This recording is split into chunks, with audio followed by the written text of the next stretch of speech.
Hello, beautiful people. My name's Eric Kearney. I'm president of the Greater Cincinnati and Northern Kentucky African American Chamber of Commerce. And I am so excited to have with me Troy Parker, president and CEO of Innovative Cleaning. And Troy, welcome to our Thursday chats. Greatly appreciate you taking the time. Tell us a little bit, Troy, about your company. Thank you, Eric. Thanks for having me.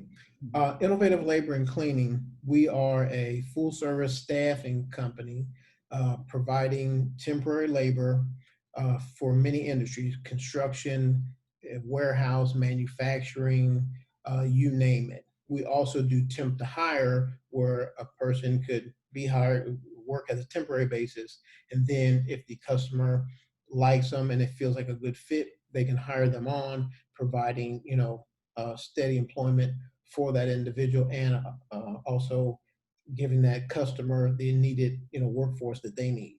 Mm-hmm. How'd you get started in the business?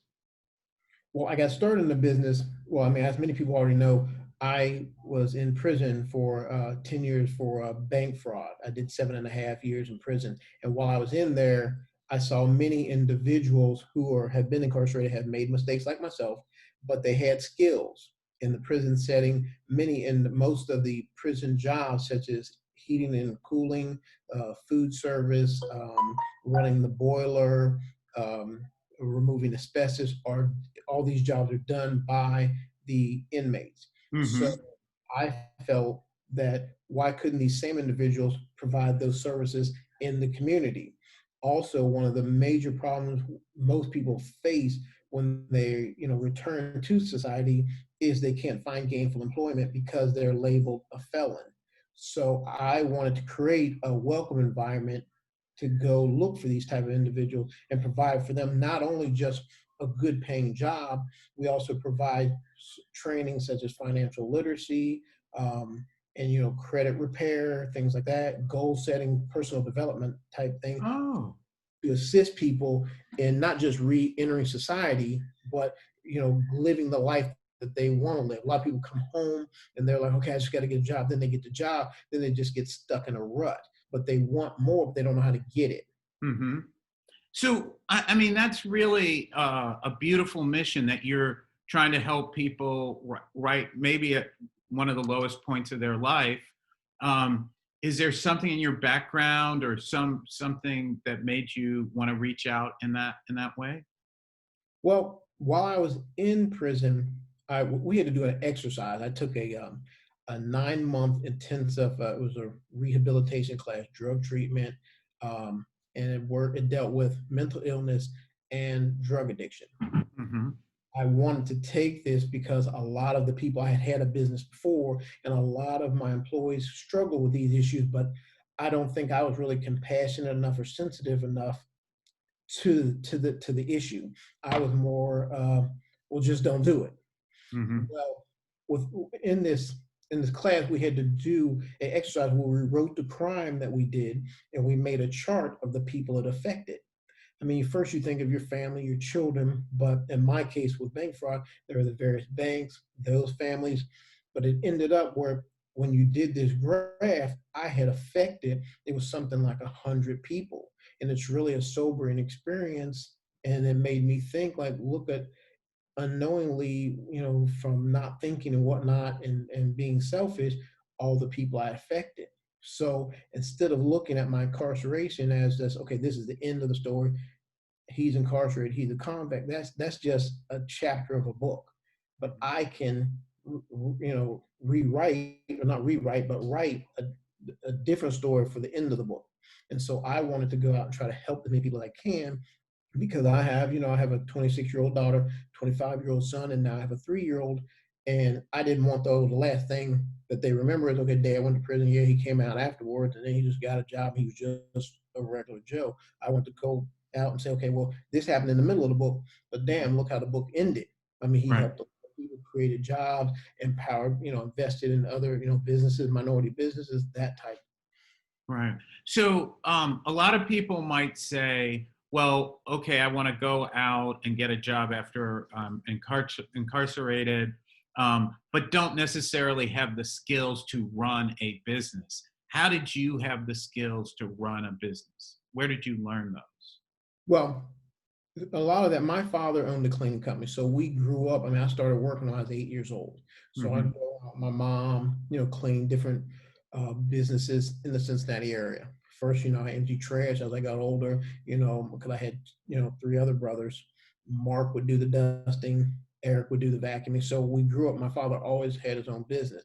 So we saw, our dad as an entrepreneur. My father always said, hey, don't get a job, start a business. So Hmm. I was lucky enough early on to start a business and I had a successful business, but then I got greedy, made some mistakes. So unlike a lot of people who are incarcerated, I did at least had the knowledge of, okay, hey, you go out, these are the things you have to do. Many people want to start businesses, but when they come out, there's no place for them to go to learn, like, okay, I have an ideal, but how do I make it grow? And then they get a lot of false information in prison, like you're told, hey, you can go out and get a grant, a small business loan. And that's totally nonsense because banks are not going to just lend you money on an ideal. And the SBA is not going to lend someone fresh out of prison money. So then when they get out and find out that they've been told these folklore stories like Bigfoot, Hmm. and they can't get a loan, then they give up. And then a lot of times they'll go back to their old way of life. So I would like to see, maybe even through the African American Chamber, setting up something where it could teach people basic, business, not so much, you get incorporated, pick, do you want an LLC, get insurance, but how to actually run a business. Hmm. There's a lot of guys who have a lot of great ideals, and I'm sure there's a lot of women, but there weren't women where I was at. So um, but they would something that's a system to nurture them and say, okay, hey, this is a good, ideal, and this is how you would do it. Hmm. So, tell us a little bit more about innovative and what you've told us about kind of the values behind the company, but tell us a little bit more about the services that you provide and what type of customer that you typically have. Okay, the services we provide are like I mentioned, temporary labor. So it could be in a warehouse setting. You might need someone to do, you know, either driver forklift, which they would need a license. We have licensed forklift drivers. It could be someone on the construction field, such as a carpenter. We have, carpenters that are experienced. It could be someone like a picker packer at a logistics company or e-commerce company like Amazon going pick orders. It could be at a food processing place, such as Cook Foods or Cisco, companies like that. So where those are the services, it's really any form of labor. It could be a secretary. I mean, if you give us okay, this is what we're looking for, then we can find it. The customers we focus on really a lot in the construction space. We're looking at a lot of companies who are looking to do business with minority businesses, not just because we're a minority business. It's just that in today's market, a lot of companies are looking for minority businesses, but they say, well, I can't find a minority that does this. Another way we've been trying to look at innovative ways to say, well, okay, maybe you can't find a company that does A, but maybe if you could have one of your subs or you could hire temporary labor from a minority company, you could reach your goal, help a minority business, and help other people in the community.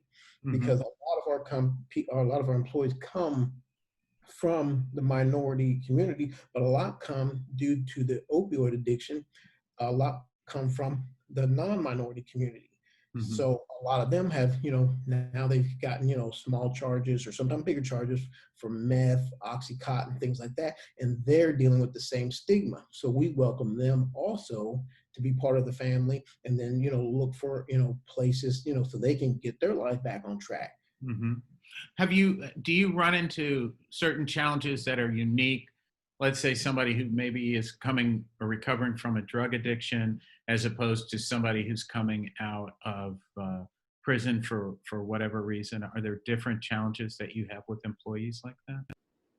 The challenge really is the same. The person who's coming from prison, they're going to be dealing with criminal thinking in the sense of taking shortcuts, feeling entitled, but the same really is true of the person with addiction. A lot of time the person with addiction, they will go along fine for the first couple of paychecks, and then they'll run into an old friend, and that'll be a trigger. So you have to know what might trigger that person, because usually it's the same. Basically, it's their thinking that usually causes the problem.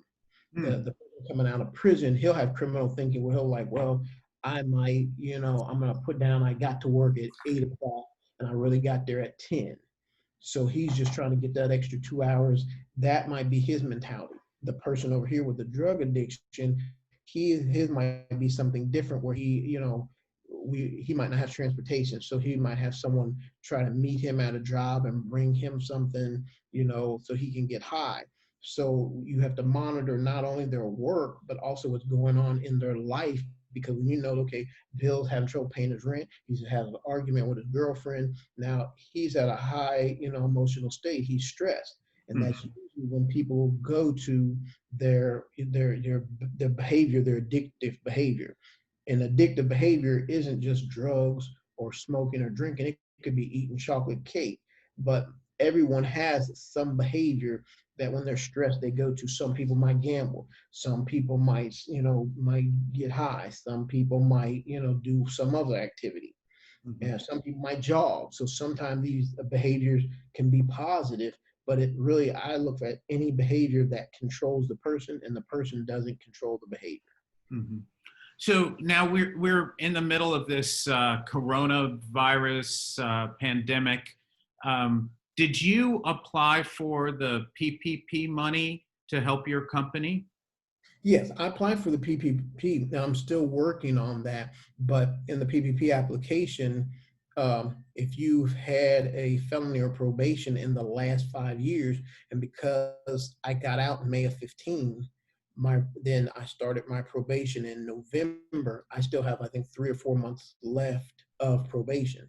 So per the application, I would be disqualified. Now I'm trying to work through that, but as of yet, I haven't gotten the PPP. Okay. Were you able to get an idle loan, or because of the past felony, were you unable to get an idle loan? No, the idle loan, I did get the idle loan. Good, good. So that did work out. That helped you. Yeah. Now, tell us a little bit about how you see the economy. I mean, you're a great example of a company that is really um, in touch with the economy, because if the economy is growing, more companies will need the service that you provide. So, how do you see the economy now, and then how do you see it like through the end of the year? What do you think will happen? Well, right now, I think a lot of companies are kind of unsure because now you see the numbers of COVID cases going back up. So now people are starting to get, if you notice, the markets the last few days have responded negatively because of the increased COVID cases. So what I'm looking at is a lot of companies may say, hey, we're not going to bring our employees back, but we might use a temporary staffing company. That way they can get the labor they need, but leave their long-term employees on unemployment instead of taking them off and having to put them back on. Now, I don't think Hmm. the economy will shut down again, but it may slow down just due to people getting unsure of, okay, do I go out? Do I not go out? So Hmm. I think in our case, it could be a blessing where companies who normally would have just brought their employees back might say, okay, hey, why don't we go with a temporary service? We never thought about that. We could get some temporary labor here and we can leave, our employees on unemployment where they're okay over there instead of bringing them back. And then in a few months, you slow down, you got to lay them off again. Hmm. Oh, good. And then in the future, how do you see innovative growing? How will you grow? I mean, cash flow is always a challenge for our business just because, since I started it, I started with the $500 when I first got out. Last year we did like $2.4 million, but with no line of credit, cash flow is always a problem. The idle loan will help, but even I think we had dropped down to 50 employees. We were up to 23 employees. We dropped to 50, but now we're back up to 75. So we're starting to get busy. So even the 150 from the idle loan, that helps, but we still need a bigger cushion. So we want to keep growing, but we're going to have to grow creatively. So we'll have to offer discounts to our customers. Hey, if you pay us quickly, we can do the job. Some jobs that might pay net 45, we might not be able to take those jobs, which is bad because that's people we can't bring off the unemployment roll and put to work. So we're constantly watching what opportunities to take and which ones not to take. Mhm. So in a lot of ways, you're doing a big service for the state of Ohio by giving people jobs who typically would be on unemployment. Yeah. I mean, Mhm. there's a lot of people who normally would just either be on unemployment, some type of public assistance. Mhm. Uh, and some of the people we have slight mental health issues, but they can still work. But a lot of companies will hire them. So we try to welcome those individuals in and work with them, and it creates a diverse pool of employees. Mhm. And you have a training program before you send people out in the field? Yeah, we have a training program, not just, a lot of companies will have a training program, they'll tell you the basics, and then they send you on out. But most of the things in that training program, you're going to remember them, well, you're only going to remember half of them that day. 3 days later, you're going to remember like maybe 10% of it. And the week after that, you're not going to remember any of it.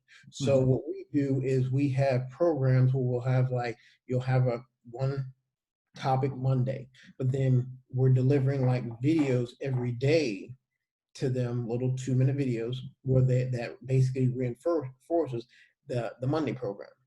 And then we motivate the employees to watch the video because in there'll be a way for maybe like the other day we'll say, hey, okay, the first person who sends or the first 2 people who send an example of how this can work in in your work environment gets $25. So now employees are saying, hey, I can get some money if I watch these videos in only 2 minutes. So, but it's also reinforcing like, okay, hey, we work as a team. And the way we work as a team is each person does their part. Now, the first person can tell me on your job, how could working as a team look like for you? And then, they just shoot it in the first 2, emails that come in. Then they get $25. So now every morning people are looking, saying, okay, we're going to get some money. So It's a great technique. that, Good. so That's really good. So tell people how they can get in touch with you. What's the best way if they wanted to hire you or to apply for a job? if you want to apply for a job or hire, the office is located at 4903 Vine Street, Cincinnati, Ohio 45217. And the office number is 513-818-8008. And then my email is innovative clean, CLEAN, the number 1 at gmail.com. Okay. Well, thank you very much, Troy Parker. I greatly appreciate it. You've got a wonderful company and a really appealing story to tell. You're out there fighting the good fight, and appreciate what you're doing in the community, and appreciate obviously your membership in the African American Chamber. All right, and I thank you, Eric, because I also want to thank you for that idle loan, because it was you who told me to make sure I applied for that idle loan because I wasn't going to do it. So I'm glad you told me that because that is the one I See, did. listen to Eric. That's the Yeah. lesson, right? No, that's the lesson here. Take away, listen to Eric. Yeah, that's it. Okay. Well, thank you very much, Troy. Greatly appreciate it.